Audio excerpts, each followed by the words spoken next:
Hello and welcome back to Shaheen Group of Institutions. Welcome back to another lecture of History for your CUET UG examination preparation. I am dealing with Modern Indian History and this is the chapter number 4 of Modern Indian History that is useful for your CUET UG examination. I am dealing with the chapter The Making of the Constitution, Independence and the New Nation State. ये fourth chapter की जो आपका last chapter है themes in Indian history के third part के जो last chapter है that is making of the constitution, उसकी ये थर्ड पार्ट है डिफाइनिंग राइट्स। हमारा जो संविधान बनाया जा रहा था तो संविधान बनाते वक्त अलग अलग तबकों के लिए, अलग अलग ग्रुपों के लिए, अलग अलग समुदायों के लिए कैसे राइट्स को, अधिकारों को डिफाइन किया गया, इस चीज़ को हम लोग इसमें देखेंगे और समझने की कोशिश करेंगे। कॉन्स्टिट्यूएंट असेंबली के दौरान जो डिस्कशंस और डिबेट हो रहे थे और उन डिस्कशंस और डिबेट की बुनियाद पर जो राइट्स हमारे कॉन्स्टिट्यूशन में, जो हुकूक हमारे संविधान में शामिल किए जाते हैं, उसके बारे में हम आज डिस्कशन करेंगे कि वो क्या चीज़ें थी, क्या फैक्टर्स थे जिसकी वजह से राइट्स को डिसाइड किया गया था, डिफाइन किया गया था। इससे पहले के चैप्टर में हमने देखा कि जब जवाहरलाल नेहरू अपनी ऑब्जेक्टिव रेजोल्यूशन पेश करते हैं, संविधान के लिए प्रस्तावना पेश करते हैं, तो उसमें उन्होंने क्या कहा था, बहुत ही अहम बात कही थी कि जो हमारा संविधान होगा that will be based on the will of the people, यानी जो अवाम है, जो जनता है, उनकी जो चाहत है, उनकी जो ख्वाहिश है, उसके हिसाब से ही हम अपने कॉन्स्टिट्यूशन को फ्रेम करेंगे। तो जो कॉन्स्टिट्यूशन मेकर्स थे, इन्होंने इन पैशंस को फुलफिल करना चाहा जो अवाम के दिलों में था, यानी अवाम के दिलों में जिस तरीके से अपने देश को बनाने की एक ख्वाहिश थी, उसको पूरा करने का काम कॉन्स्टिट्यूशन मेकर्स ने किया।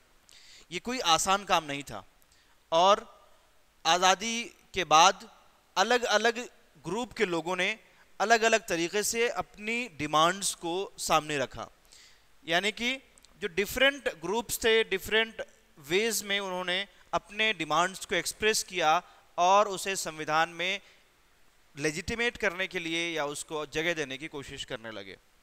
और इस तरीके से आप देखेंगे कि कई सारे डिबेट्स होते हैं कॉन्स्टिट्यूएंट असेंबली में कॉन्फ्लिक्टिंग आइडियाज़ को लेकर, और इस तरीके से काफ़ी ज़्यादा पेचीदा काम होता है, काफ़ी ज़्यादा प्रॉब्लमेटिक काम होता है संविधान को बनाना और उस किसी एक रेजोल्यूशन पर कंसेंसस लाना।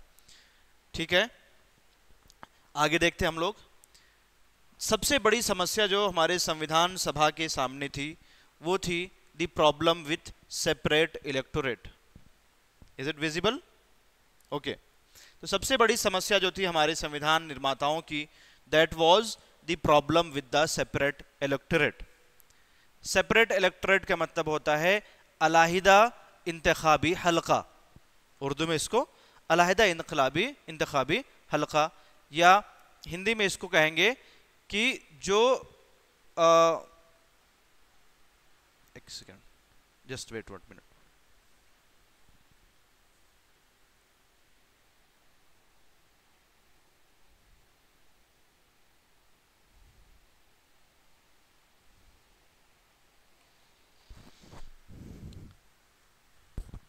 हिंदी में इसको कहेंगे पृथक निर्वाचन क्षेत्र, यानी एक अलग कॉन्स्टिट्यूएंसी में जहां पर मुस्लिम मेजॉरिटी में है, वहां से जो रिप्रेजेंटेटिव होगा वो मुस्लिम कम्युनिटी का ही होगा।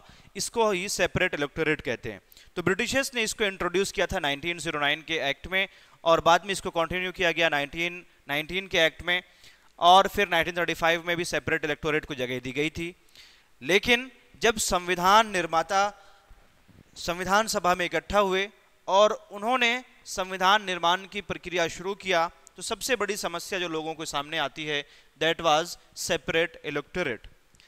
27 अगस्त 1947 को बी पॉकर बहादुर जो मद्रास के थे, इन्होंने सेपरेट इलेक्टोरेट के लिए अपनी आवाज रखी और इन्होंने क्या कहा, इन्होंने गुजारिश किया कि सेपरेट इलेक्टोरेट को कंटिन्यू किया जाए। जो ब्रिटिशर्स ने शुरू किया था उसको अब उसको जारी रहने दिया जाए, उसको ख़त्म ना करने दिया जाए।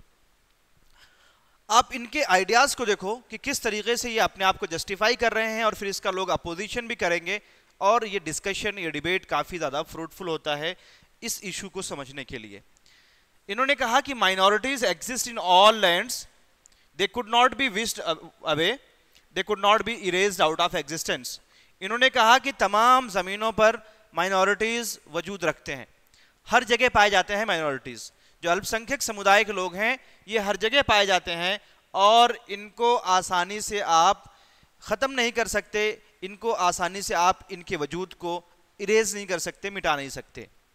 The need was to create a political framework in which minorities could live in harmony with others and the differences between communities could be minimized.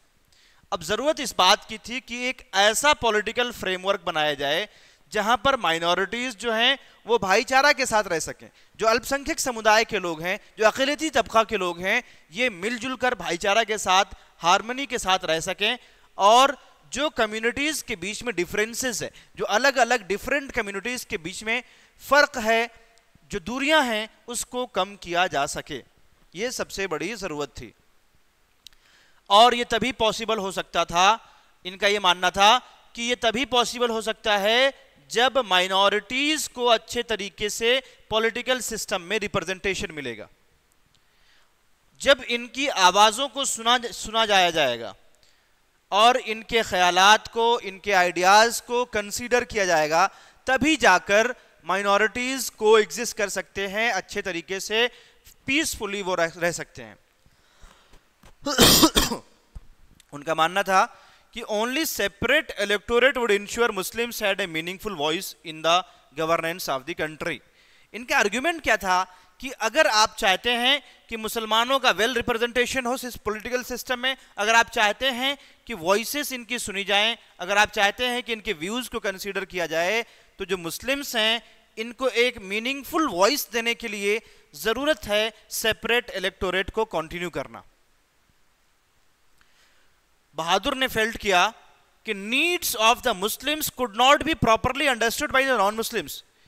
इनका यह कहना था कि जो मुसलमानों की ज़रूरतें हैं वो नॉन मुस्लिम्स नहीं समझ सकते, और ना ही वो मुसलमानों के सही रिप्रेजेंटेटिव हो सकते हैं। जो दर्द, जो समझ, जो फहम मुस्लिम कम्युनिटी का मुस्लिम कम्युनिटी के लोगों को रहेगा वो नॉन मुस्लिम्स नहीं कर सकते। ऐसा इन पॉकेर बहादुर का आर्ग्यूमेंट था, और इन्होंने कहा कि एक ऐसा आदमी ही रिप्रेजेंट कर सकता है जो उन्हीं की कम्युनिटी से बिलोंग करता हो। अब ये इतना पावरफुल तरीके से, फोर्सफुल तरीके से इन्होंने जो अपनी बात रखी, ये सेपरेट इलेक्टोरेट की जो डिमांड थी, इस डिमांड से लोगों के बीच में बहुत सारे जो नेशनलिस्ट लीडर्स थे वो गुस्सा हुए, और उनके अंदर बेचैनी पैदा होनी शुरू हुई, और फिर इस पर बहुत ज़्यादा हीटेड डिबेट हुआ, और बहुत सारे आर्ग्यूमेंट्स हुए इस डिमांड के खिलाफ। बहुत सारे जो नेशनलिस्ट थे, राष्ट्रवादी नेता थे, इन्होंने सेपरेट इलेक्टोरेट को एक ऐसे मीज़र के तरीके पर देखा, एक ऐसी स्केल के तौर पर देखा जिसको ब्रिटिशर्स ने इंट्रोड्यूस किया था टू डिवाइड द पीपल। यानी कि जो हमारे राष्ट्रवादी नेता थे उनका यह कहना था कि सेपरेट इलेक्टोरेट जो है ये ब्रिटिशर्स ने सिर्फ इसलिए शुरू किया था ताकि वो डिवाइड एंड रूल की पॉलिसी को अपना सकें, ताकि वो इंडिया पर देर तक रूल कर सकें, और अब चूंकि ऐसी कोई ज़रूरत है नहीं तो हमें इसको डिसकंटिन्यू करना चाहिए। आर्ग्यूमेंट देखिए, आरवी धुलेकर, इन्होंने बहादुर साहब से क्या कहा, English played their game under the cover of safeguard. जो ब्रिटिशर्स थे, जो इंग्लिश थे, ये अपना गेम खेलकर तो चले गए सेफगार्ड के कवर में, ये बोल के कि ये सेफ गार्ड है, safe guard for the Muslims, safe guard for the Dalits. ये एक्चुअली क्या था, with the help of it they allured you the minorities to a long lull. Give it up now, give it up now, there is no one to misguide you, now there is no one to misguide you. Simple सी बात R V Dhulekar बहादुर साहब को समझाने की कोशिश कर रहे हैं कि ये जो सेपरेट इलेक्टोरेट ब्रिटिशर्स ने दिया, इसकी मदद से इन्होंने तुम्हें बहलाया फुसलाया, तुम्हें तसल्ली दिली, दिलासा दिया माइनॉरिटीज को, जबकि उसका कोई फायदा नहीं। इसको अभी के अभी छोड़ दो, क्योंकि अब कोई भी आपको मिसगाइड करने के लिए नहीं है, no one to misguide you. अब हमें सेपरेट इलेक्टोरेट की जरूरत नहीं है, और ऐसी कोई बात नहीं है कि मुसलमानों की जो नीड्स हैं, जो ज़रूरतें हैं, वो नॉन मुस्लिम्स नहीं समझ पाएंगे। ऐसी बातें जो हैं वो बेवकूफ़ाना भरा है। पार्टीशन जो हुई, इसने नेशनलिस्ट को जो सेपरेट इलेक्टोरेट का आइडिया था, इसका अपोजिशन करने के लिए मजबूर किया। यानी कि जो पार्टीशन था ये इसी बेस पर था, रिलीजन के बेस पर था, और चूंकि it was based on religion,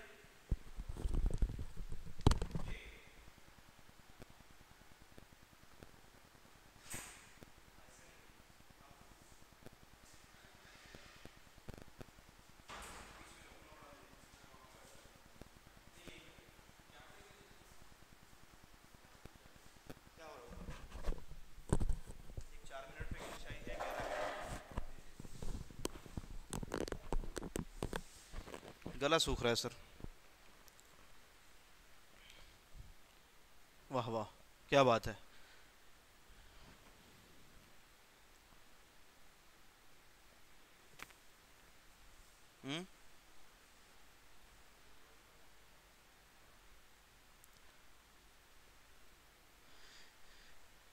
ये सेपरेट इलेक्टोरेट की जो प्रॉब्लम थी, ये इतनी ज़्यादा इस पर डिबेट हुआ, हीटेड आर्ग्यूमेंट्स हुए, और इसके बारे में सरदार पटेल ने क्या कहा कि separate electorate was a poison that has entered the body politic of our country. यानी सेपरेट इलेक्टोरेट एक जहर की तरह है जो हमारे देश की सियासत में घुल गया है, और तमाम नेशनलिस्ट लीडर इसको अपोज करने की कोशिश कर रहे थे कि सेपरेट इलेक्टोरेट से जो हमारा देश है वो और ज़्यादा बंट जाएगा और ज़्यादा बिखर जाएगा। ये एक ऐसा डिमांड था जो एक कम्युनिटी को दूसरे कम्युनिटी के खिलाफ खड़ा कर रहा था, जो हमारे नेशन को डिवाइड कर सकता था। इससे एक खून खराबा भी हो सकता था, और यही वजह है, यही सेपरेट इलेक्टोरेट की डिमांड की वजह से ही हमारे देश का ये ट्रेजिक पार्टीशन भी हुआ। तो एक तरीके से देखा जाए, separate electorate is not a good thing. Okay, और हम डिबेट्स देखते हैं कॉन्स्टिट्यूएंट असेंबली में किस तरीके से डिबेट्स हो रहे थे सेपरेट इलेक्टोरेट के लेकर।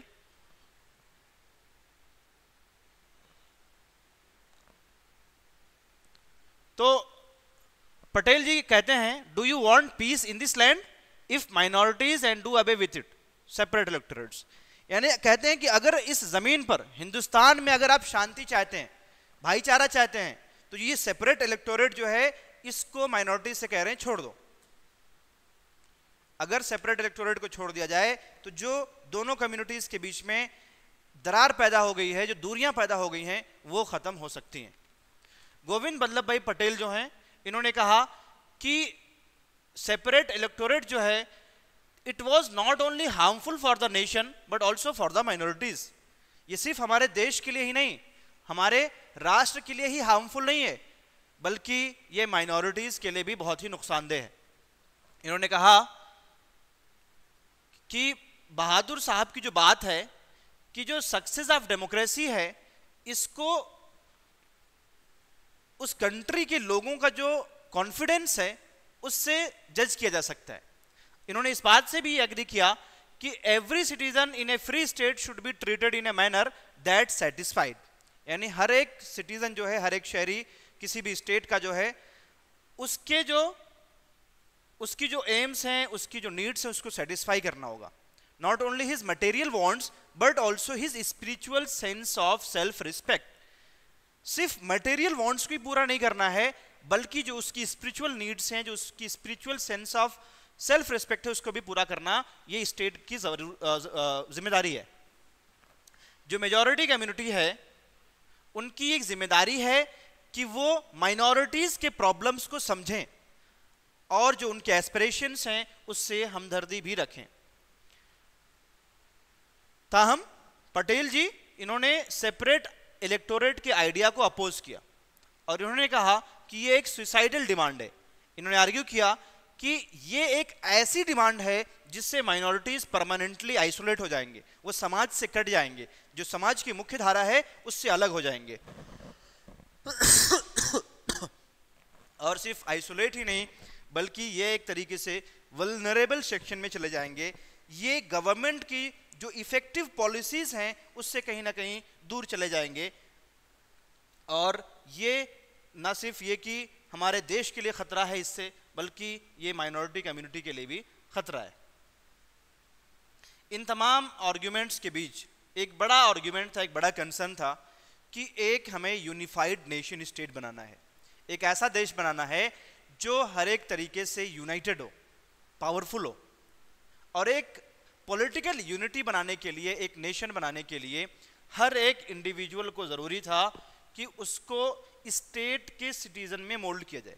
ना कि ये कि अलग अलग रिलीजन या अलग अलग कम्युनिटीज़ को अगर लोग रिप्रेजेंट करेंगे तो हमारा देश एक यूनिफाइड नेशन नहीं बन सकता। अगर एक यूनिफाइड नेशन बनाना है तो हर एक नागरिक को स्टेट के लिए लॉयल होना पड़ेगा। और दूसरी चीज़ क्या है कि उसको नेशन के अंदर एसिमिलेट करना है, अपनी आइडेंटिटी को एज ए इंडियन देखना है, ना कि हिंदू ना कि मुस्लिम। आप रिलीजन के बेस पर अपनी आइडेंटिटी को ना रखकर आप अपने देश की बेस पर आइडेंटिटी रखेंगे, तभी एक यूनिफाइड नेशन स्टेट एस्टैब्लिश हो सकता है। इस तरीके से कॉन्स्टिट्यूशन सिटीजन राइट देगा, और ये जो सिटीजन की जिम्मेदारी क्या है, संविधान जो है ये अपने नागरिकों को उनके नागरिकों का अधिकार देगा, और इन सिटीजन्स की नागरिकों की जिम्मेदारी क्या है कि वो अपने स्टेट, अपने देश के लिए लॉयल रहें। और भी डिबेट्स हो रहे थे। दो चीजें आई, cultural entities and cultural rights, इसको भी जगह दिया जाना चाहिए। सियासी तौर पर जो तमाम कम्युनिटीज के मेंबर्स हैं ये सब के सब एक इक्वल मेंबर ऑफ स्टेट के तौर पर वर्क करते हैं। तो इस तरीके से देखा जाए, पंत जी का जो आर्गुमेंट है कि ये जो हमेशा अपने आप को अलग करना, एलिनेट करना, इससे क्या होता है कि हमारा देश बिखर जाता है, टूट जाता है। और जिसके लिए हम लोग इतने दिनों से लड़ाई कर रहे थे ब्रिटिशर्स के साथ, जो मकसद था हमारा कि हम ब्रिटिशर्स से आज़ादी हासिल करेंगे, वो सिर्फ ब्रिटिशर्स से आज़ादी नहीं था, बल्कि जो हमारे अंदर खलफशार है, जो हमारे अंदर बंटवारा है, उससे भी आज़ादी लेना था।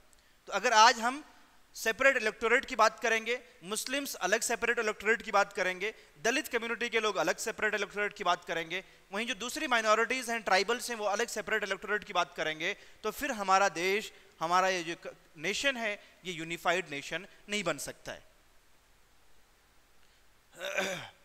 इसके अलावा जो कम्युनिटी के राइट्स हैं अलग अलग कम्युनिटीज़ के, उसको भी रिकॉग्नाइज करना ज़रूरी था। अब एक अहम बात ये थी कि सेपरेट इलेक्टोरेट का जो पूरा डिस्कशन है, जो पूरा डिबेट है, इसका ये मतलब बिल्कुल नहीं था कि तमाम मुस्लिम्स सेपरेट इलेक्टोरेट की डिमांड कर रहे थे, बल्कि कुछ ऐसे भी लोग थे जो सेपरेट इलेक्टोरेट को अपोज भी कर रहे थे। बेगम एजाज रसूल का नाम आपने सुना होगा। इन्होंने कहा कि separate electorate were self destructive since they isolated the minorities from the majority. कितनी अच्छी स्टेटमेंट है इनका।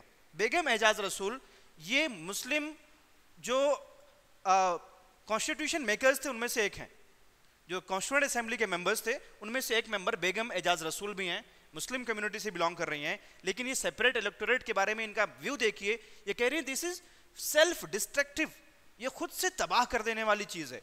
क्यों? क्योंकि ये माइनॉरिटीज को मेजॉरिटी से आइसोलेट करने वाली चीज है। By 1949, most Muslim members of the Constituent Assembly were agreed that separate electorate were against the interests of the minorities. 1949 तक बहुत सारे मुसलमानों ने इस बात को मान लिया, इस बात से वो एग्री करने लगे कि जो सेपरेट इलेक्टोरेट है ये माइनॉरिटीज के इंटरेस्ट के खिलाफ है। इसके अलावा लोगों ने क्या कहा कि मुसलमानों की जरूरत इस बात की है कि जो डेमोक्रेटिक प्रोसेस है उसमें हिस्सा लें, और इस तरीके से पॉलिटिकल सिस्टम में वो अपनी आवाज़ को रखेंगे, अपनी डिसिसिव वॉइस को रखेंगे, और फिर वो आम लोगों के जैसे ही पॉलिटिकल पार्टिसिपेशन करेंगे डेमोक्रेसी में। तो ये मसला था सेपरेट इलेक्टोरेट का, जिस पर हीटेड डिबेट हुआ कॉन्स्टिट्यूएंट असेंबली में और काफी इंटरेस्टिंग व्यूज इसमें देखने को मिलते हैं। इसके अलावा दूसरी कम्युनिटीज में ने भी अपने अपने तरीके से अपने राइट्स को एश्योर करने की कोशिश किया, डिफाइन करने की कोशिश किया। एक पीजेंट मूवमेंट है जो अलग अलग पुअर पीपल हैं, और इसके अलावा आप देखेंगे ऑर्डिनरी मासेस हैं, ट्राइबल्स हैं, ये लोग भी अपने राइट्स को किस तरीके से असर्ट करते हैं, मांगते हैं, डिमांड करते हैं, इसको हम लोग समझने की कोशिश करते हैं। स्टेटमेंट है, we will need much more than this resolution. जो ऑब्जेक्टिव रेजोल्यूशन नेहरू जी ने कॉन्स्टिट्यूएंट असेंबली में पेश किया था, उसके बारे में कहा जा रहा है कि हमें इससे ज्यादा चाहिए कुछ। ये ऑब्जेक्टिव रेजोल्यूशन हमारे डिमांड्स को फुलफिल नहीं कर रहा है, ये ऑब्जेक्टिव रेजोल्यूशन हमारे नीड्स को फुलफिल नहीं कर रहा है, बल्कि हमें इससे ज्यादा कुछ चाहिए। एनजी रंगा, he was a socialist leader and also leader of peasant movement। इन्होंने क्या कहा? इन्होंने कहा कि माइनॉरिटीज कम्युनिटी जो हैं, इनको रिलीजियस बेस्ड पर या कम्युनिटी बेस्ड पर ना डिफाइन करके they should be interpreted in economic terms. बहुत ही अहम बात कही इन्होंने।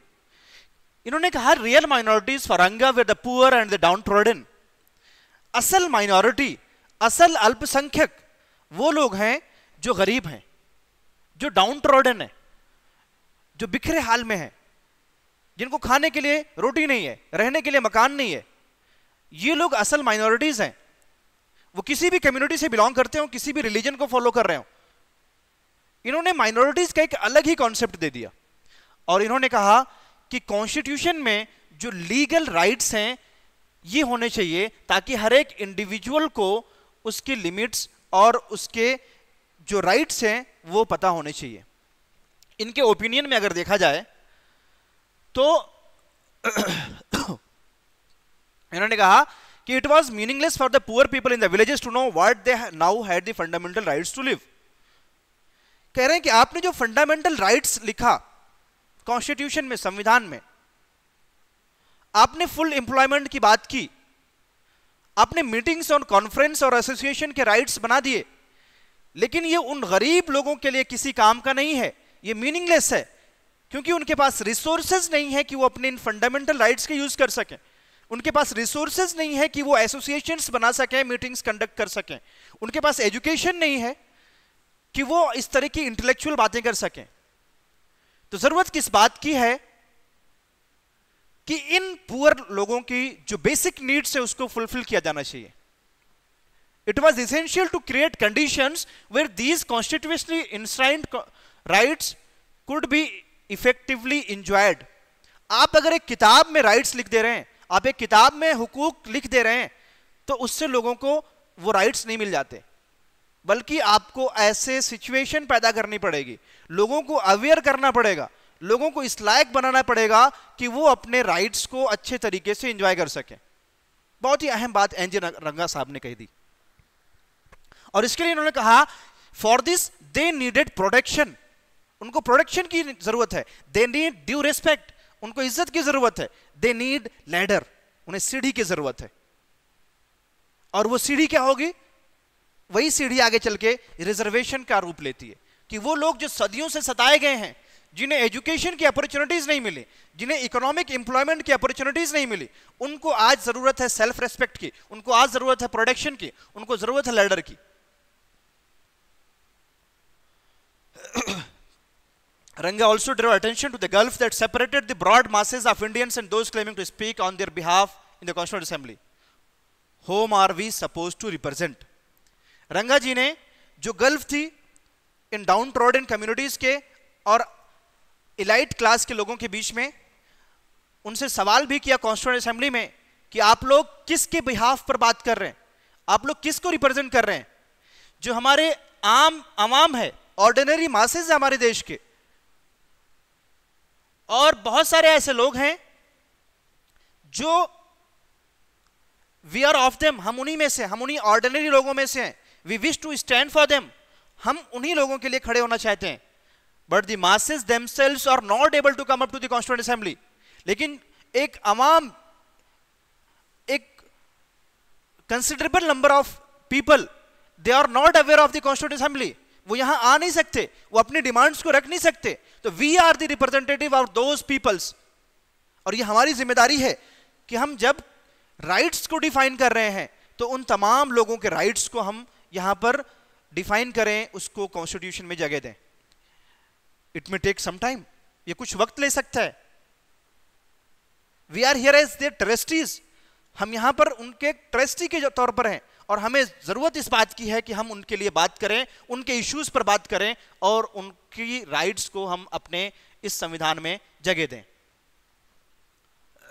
रंगा साहब ने एक और ग्रुप के बारे में जिक्र किया, ट्राइबल्स, आदिवासी,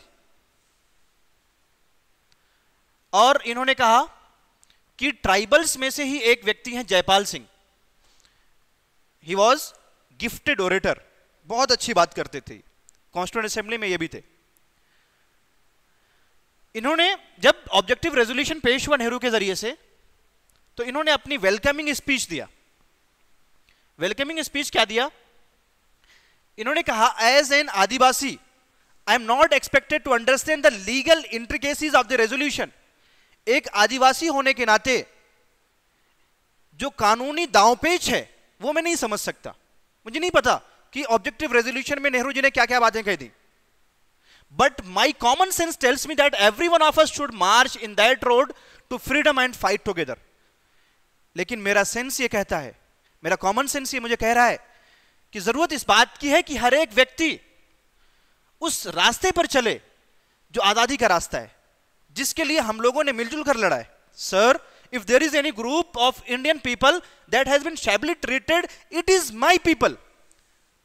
साहब, अगर कोई कम्युनिटी जिसको बुरी तरह से रौंदा गया है, जिसको बेघर किया गया है, जिसके मकानों को तोड़ा गया है, वो हमारी कम्युनिटी है, आदिवासी समुदाय है, जिसको ब्रिटिशर्स ने जंगलों से साफ किया, जमीनों से उखाड़ फेंका और उनकी जिंदगियों को तबाह किया।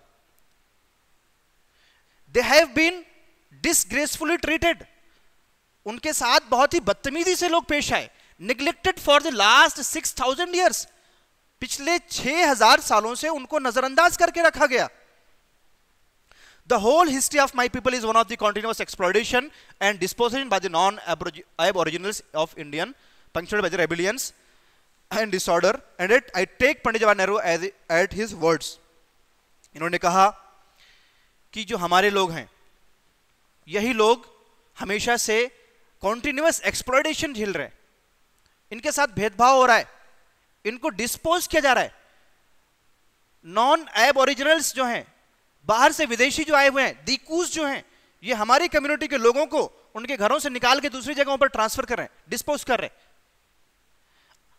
I take you all at words that now we are going to start a new chapter of independent India where there is equality of opportunity, where no one would be neglected. Nehru ji से ये आग्रह करते हैं कि उम्मीद है हमें कि हम लोग आजादी, इस आजाद भारत में एक नया चैप्टर लेके जाने शुरू कर रहे हैं, एक ऐसा चैप्टर जहां पर इक्वलिटी ऑफ अपॉर्चुनिटी होगी, तमाम लोगों को मौके मिलेंगे और किसी को नजरअंदाज नहीं किया जाएगा।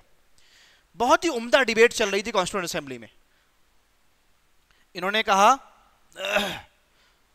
कि अभी जरूरत इस बात की है कि जो ट्राइबल्स हैं उनका प्रोडक्शन होना चाहिए, ऐसे कंडीशंस को इंश्योर किया जाए जो उनके लेवल को, जनरल पॉपुलेशन को के लेवल को ऊपर ले जा सके। ये ट्राइब्स जो हैं ये कोई माइनॉरिटी में नहीं है, ये कोई न्यूमेरिकल माइनॉरिटी नहीं है, 8-10 लोग 20 लोग नहीं है, 1000-2000 लोग नहीं है, बट दे नीडेड प्रोडक्शन। लेकिन फिर भी इन्हें प्रोडक्शन की जरूरत है, इन्हें संरक्षण की जरूरत है, इन्हें सुरक्षा की जरूरत है। They had been disposed of the land, they had settled, जहां पर ये आबाद थे ऐसी जमीनों से उन्हें हटा दिया गया, दूसरी जगह ट्रांसफर कर दिया गया। डिप्राइव्ड ऑफ देयर फॉरेस्ट, उनके जंगलों से उन्हें महरूम कर दिया गया, उनके पास्चर्स, उनके जो चरागाह थे वो भी छीन लिया गया। And forced to move in search of new homes, और उन्हें इस बात के लिए फोर्स किया गया कि वो नए नए घरों की तलाश में बाहर निकलें अपने घरों को छोड़ के। Perceiving them as primitive and backward, ने पुराने जमाने का और बैकवर्ड समझ के the rest of the society had turn away for them, rejected them. समाज ने उन्हें समाज से बेदखल कर दिया, अलग कर दिया। इन्होंने गुजारिश क्या किया कि our point is that you have got to mix with us. ये तमाम बातें, इमोशनल बातें कहकर वो ये कहना चाह रहे थे कि हमारा सिर्फ एक ही पॉइंट है कि आप तमाम लोग हमसे मिक्स हों, हमसे मिलजुल के रहें। We are willing to mix with you, हम आपके साथ मिलजुल कर रहना चाहते हैं, आप भी हमारे साथ मिलजुल के रहें, को एग्जिस्टेंस के साथ, हार्मनी के साथ रहें। सिंह किसी सेपरेट इलेक्टोरेट की बात नहीं कर रहे थे, बल्कि वो चाह रहे थे कि लेजिस्लेटिव असेंबली जो है वहां पर रिजर्वेशन मिले। ये जरूरी है ताकि ट्राइबल्स भी खुद को रिप्रेजेंट कर सकें, ट्राइबल्स भी पार्लियामेंट में या स्टेट की लेजिस्लेटिव असेंबलीज में आ सकें। ये एक तरीका होगा ताकि दूसरे लोगों को मजबूर किया जाए कि वो इन ट्राइबल्स की, इन आदिवासियों की आवाजों को सुने। बहुत ही अहम बात कही इन्होंने। तो इस तरीके से ये अलग अलग कम्युनिटीज के बारे में बातें हो रही थी। ट्राइबल्स की बात हो गई, मुस्लिम्स की बात हो गई, अब बात होगी दलितों की। और दलित कॉज के लिए सबसे बड़े लीडर जो कोशिशें कर रहे थे उसमें सबसे पहले नंबर पर अंबेडकर आते हैं। और अंबेडकर के बाद अगर कोई हस्ती है दलितों के लिए काम करने के लिए, डाउन ट्रॉडन के लिए काम करने के लिए, तो ही वॉज महात्मा गांधी। इन्होंने कहा we were suppressed for 1000 of years, हजारों सालों से हमें दबा के रखा गया, सप्रेस किया गया। और अब डिबेट इस बात की थी कि क्या राइट्स, क्या हुकूक इन डिप्रेस्ड कास्ट के लिए, जो शेड्यूल कास्ट के लोग हैं, इनको संविधान में क्या जगह दी जाए, इनके लिए क्या राइट्स होनी चाहिए। जब नेशनल मूवमेंट हो रहा था, जब आज़ादी की लड़ाई चल रही थी, तो अंबेडकर ने सेपरेट इलेक्टोरेट की मांग किया था फॉर द डिप्रेस्ड क्लास, लेकिन महात्मा गांधी ने इसका अपोज किया था। क्यों अपोज किया था? गांधी जी का आर्ग्यूमेंट था this would permanently segregate them from the rest of the society. अगर सेपरेट इलेक्टोरेट दलितों को मिल गया, डिप्रेस कास्ट को मिल गया, तो ये परमानेंटली समाज से डिप्रेस क्लास को अलग कर देंगे, बिल्कुल अलग थलग कर देंगे, सेग्रीगेट कर देंगे। डिप्रेस कास्ट के कुछ मेंबर्स जो थे, इन्होंने इस बात पर जोर दिया कि अनटचेबिलिटी की, छुआछूत की जो प्रॉब्लम है, इसको हम हल नहीं कर सकते। प्रोटेक्शन और सेफगार्ड आप कितने भी ले आओ, अनटचेबिलिटी खत्म नहीं हो सकती।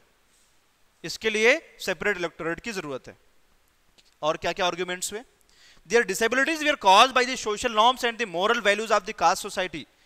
जो कास्ट सिस्टम है, जो सोशल नॉर्म्स हैं, इसकी वजह से जो डिप्रेस कास्ट हैं, डिप्रेस क्लास हैं, उनको डिसेबल बना दिया गया है, उनको अपंग, अपाहिज बना दिया गया है। और सोसाइटी ने इनकी सर्विस को तो यूज किया, इनके लेबर को, इनकी मजदूरी को यूज किया, लेकिन इनको समाज से दूरी पर रखा, डिस्टेंस पर रखा। इनको अपने साथ ना तो मिक्स होने दिया, ना साथ में खाना खाने दिया, और ना ही मंदिरों में अपने साथ इनको एंट्री दी। जे नगप्पा मद्रास से हैं और ये कहते हैं we have been suffering but we are prepare to suffer no more. हम लोग झेलते हुए, बर्दाश्त करते हुए आ रहे हैं, लेकिन अब हम तैयार हैं कि अब हम और बर्दाश्त नहीं करेंगे, अब हम और नहीं झेलेंगे। We have realized our responsibilities. हमने अपनी जिम्मेदारियों को जान लिया है, पहचान लिया है। हमें इस बात का एहसास हो गया है कि हमारी जिम्मेदारियां क्या हैं। We know how to assert ourselves. हमें पता चल गया है कि हमें अपनी बात कैसे मनवानी है। नगप्पा ने कहा कि जो डिप्रेस कास्ट है ये एक माइनॉरिटी नहीं है, बल्कि 20 to 25% पॉपुलेशन है इनकी इंडिया में। और इनकी जो सफरिंग है ये क्यों है? क्योंकि सिस्टमैटिक मार्जिनलाइजेशन है। एक सिस्टम बना दिया, कास्ट सिस्टम बना दिया है कि जो दलित है वो समाज का सबसे निचला तबका है, वो अपर कास्ट के साथ मिल नहीं सकता, मिक्सअप नहीं कर सकता, उनके साथ एजुकेशन नहीं ले सकता है, उनके साथ वो वॉक नहीं कर सकता है, उनके तालाब में वो पानी नहीं पी सकता, उनके कुएं में पानी नहीं पी सकता। तो ये एक सिस्टमैटिक मार्जिनलाइजेशन है जो सदियों से किया जा रहा है, उसको अलग थलग किया जा रहा है। बल्कि लेकिन इनकी तादाद बहुत ज्यादा है, इन्हें कोई एक्सेस टू एजुकेशन नहीं मिला, इन्होंने एडमिनिस्ट्रेशन में शेयर नहीं किया।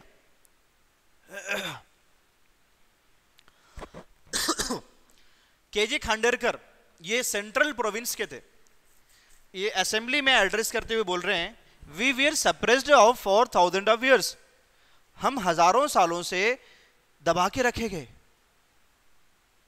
Suppressed to such an extent that neither our minds nor our bodies and now even our hearts work. हमें इतना दबाया गया कि ना तो हमारे दिमाग काम कर रहे हैं, ना हमारे जिस्म काम कर रहे हैं, ना हमारा दिल काम कर रहा है। इतना दबाया गया, ना तो हमारा दिमाग वर्क कर रहा है, ना हमारी बॉडी वर्क कर रही है, ना ही हमारा दिल वर्क कर रहा है। Nor are we able to march forward. इतने दबाए गए हैं कि हम आगे नहीं बढ़ सकते, हम मार्च नहीं कर सकते, हमारी पावर को बिल्कुल छीन लिया गया है। दिस इज द पोजीशन, ये हमारी हालत है। After the partition violence Ambedkar too no longer argued for separate electorate. लेकिन जब पार्टीशन के बाद वायलेंस हुआ, बहुत ज्यादा खून खराबा हुआ, तो इसके बाद अंबेडकर जी ने सेपरेट इलेक्टोरेट की जो डिमांड थी उसको उन्होंने वापस ले लिया। और आखिर में कॉन्स्टिट्यूएंट असेंबली ने रिकमेंड किया कि जो अनटचेबिलिटी है, जो छुआछूत है, इसको एबॉलिश कर दिया जाएगा। हिंदू टेम्पल्स जो हैं ये तमाम कास्ट के लिए ओपन कर दिए जाएंगे, और जो लेजिस्लेचर में सीट्स हैं या गवर्नमेंट जॉब्स में जो सीट्स हैं उसमें लोवेस्ट कास्ट को रिजर्वेशन मिलेगा। इतनी सारी हीटेड डिबेट के बाद में हमारे संविधान में ये जगह मिलती है, और अनटचेबिलिटी एबॉलिश होती है, टेम्पल एंट्री होती है, इसके अलावा रिजर्वेशन मिलता है इन legislature and also in government jobs for the lower caste. Many recognize that this could not solve all problems. Social discrimination could not be erased only through constitutional legislature. There had to be a change in the attitudes within society. बहुत सारे लोगों ने कहा कि सिर्फ संविधान में mention कर देने से ये राइट्स दलितों को नहीं मिल जाएंगे, बल्कि जरूरत इस बात की है कि इस कॉन्स्टिट्यूशनल लेजिस्लेशन के अलावा समाजी लेवल पर, ग्राउंड लेवल पर लोगों के एटीट्यूड्स को भी चेंज किया जाए। जो लोगों की मानसिकता है, जो लोगों की पूर्वाग्रह और धारणाएं हैं, उसको चेंज करने की जरूरत है। तभी सही मानों में एक डेमोक्रेटिक कंट्री इस्टेब्लिश हो सकती है, तभी सही मानों में इक्वल अपॉर्चुनिटीज मिल सकती है, तभी सही मानों में तमाम लोगों को इक्वलिटी मिल सकती है। Thanks for watching. आज के लिए इतना ही। नेक्स्ट क्लास में हम मिलेंगे नेक्स्ट टॉपिक के साथ। Thank you so much.